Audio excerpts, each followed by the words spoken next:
When fans talk about the Beatles' musical brilliance, they often mention the chemistry between John, Paul, George, and Ringo. But behind every great Beatles moment stood one man whose taste, discipline, and musical instinct shaped their entire sound: George Martin. He was the steady hand, the orchestrator, the adult in the room. And although he loved the band deeply, there were moments when their creative choices didn't just challenge him, they stung. Hello, good friends. Welcome back to our channel. It's so great to see you here again. We hope you're doing well and still enjoying all the videos we create for you. These aren't stories of anger or betrayal. They're stories of a producer watching his four prodigies drift, rebel, or simply push him away. In a partnership as intimate as theirs, even a single song could leave a bruise. Here are 5 Beatles songs that, in different ways, wounded George Martin's pride, patience, or sense of purpose. Number 1. Only a Northern Song, 1967. The track that felt like a shrug.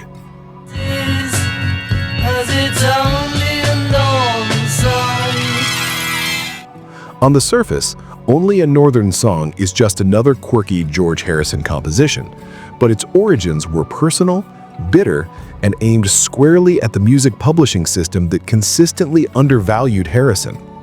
Unlike John and McCartney, whose songwriting partnership was the backbone of Northern Songs Ltd., Harrison saw his compositions treated as secondary, and his royalties reflected that.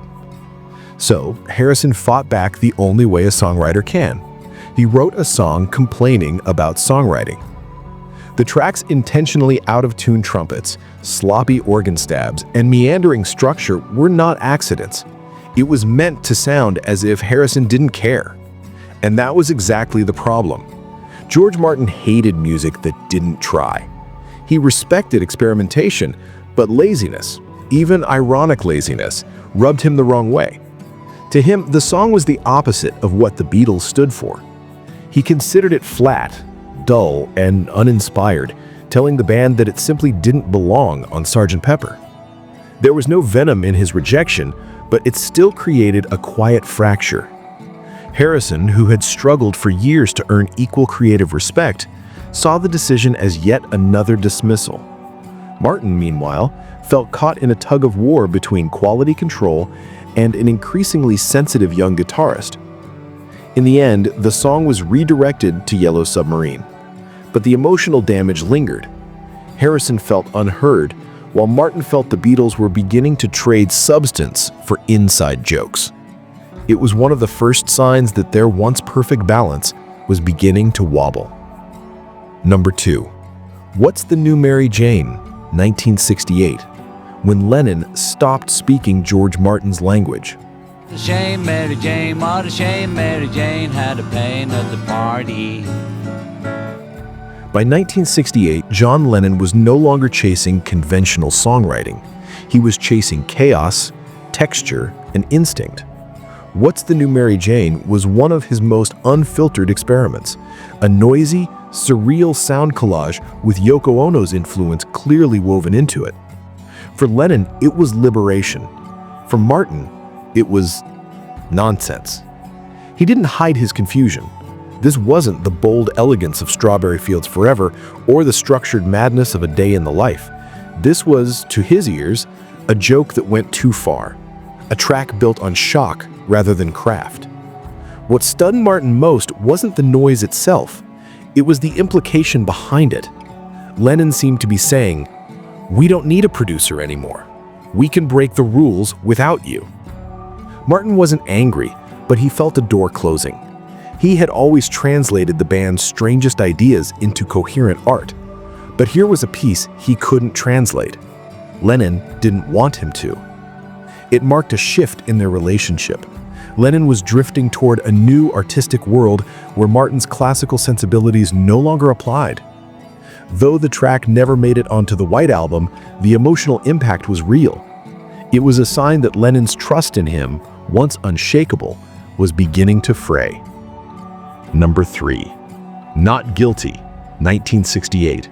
The song that broke the studio's spirit.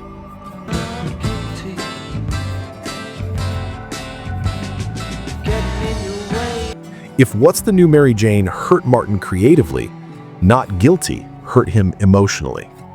George Harrison walked into the White Album sessions with a song that was sharp, pointed, and full of pent-up resentment.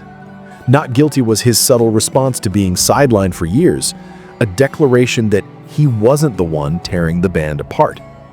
It was a strong composition, but recording it became a nightmare. The band spent 102 takes trying to pin down the arrangement. Tensions escalated, tempers blew. The studio, once a joyful invention, became a battlefield. Engineers were exhausted, players were irritated, and Martin, usually the calm center of the storm, felt himself wearing down. He had always believed that discipline and patience could shape chaos into art, but Not Guilty refused to cooperate. Every take felt tighter, angrier, more fractious. The song seemed cursed. Finally, after weeks of frustration, Martin made the decision that hurt him almost as much as it hurt Harrison. He cut the track from the album.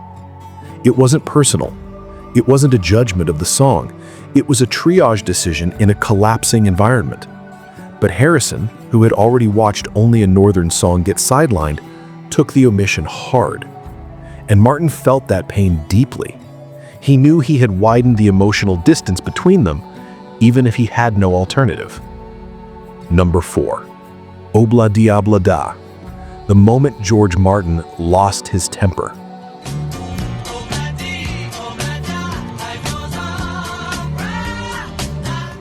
The Beatles rarely saw George Martin raise his voice. He was composed, diplomatic, almost professorial in the studio, which is why the events surrounding Obla Diabla Da remain legendary. Paul McCartney was chasing nothing less than perfection. He didn't just want a good take, he wanted the take. So he drove the band through take after take, adjusting the tempo, reshaping the harmonies, reworking the percussion, and reworking the percussion. Hours blurred into days, and those days slowly built into a strain within the room. Eventually, George Martin had enough, and he snapped.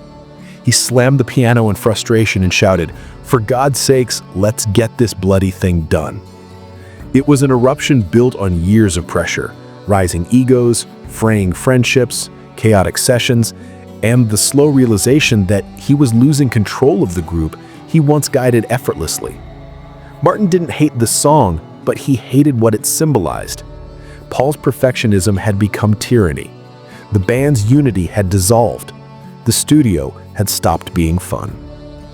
Obla Diabla Da marked the first time Martin felt truly powerless, and that hurt far more than the song itself.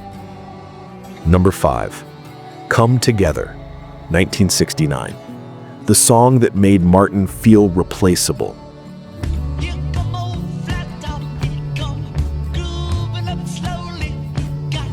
By mid-1969, John Lennon's relationship with George Martin had become complicated.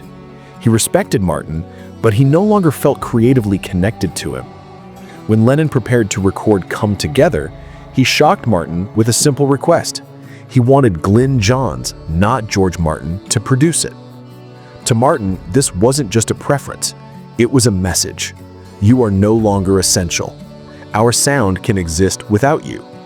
We've outgrown the man who made us. It cut so deeply because Martin had devoted years of his life to shaping the Beatles into the force they became. He wasn't just a producer, he was their mentor, their teacher, their arranger, their anchor. Eventually, Lennon relented and Martin produced the entire Abbey Road album. But the emotional scar remained. For the first time, Martin realized his place in the Beatles universe was no longer guaranteed. The quiet truth behind these 5 songs. What these stories reveal isn't hostility, but a quieter kind of heartbreak. George Martin wasn't hurt by the melodies or the lyrics themselves. He was hurt by what the songs had come to represent. Each song carried a different emotional weight. Harrison's growing resentment, Lennon's drifting independence, Paul's increasingly suffocating perfectionism, the gradual collapse of studio unity, and the band's slow but steady separation from the man who had helped shape their sound from the very beginning. These songs wounded him not because they were flawed, but because they signaled an undeniable truth. The Beatles were outgrowing the partnership that had once defined them. Through it all, Martin remained dignified, professional, and loyal. Yet the emotional history behind these recordings exposes the fragile humanity that existed beneath the legend.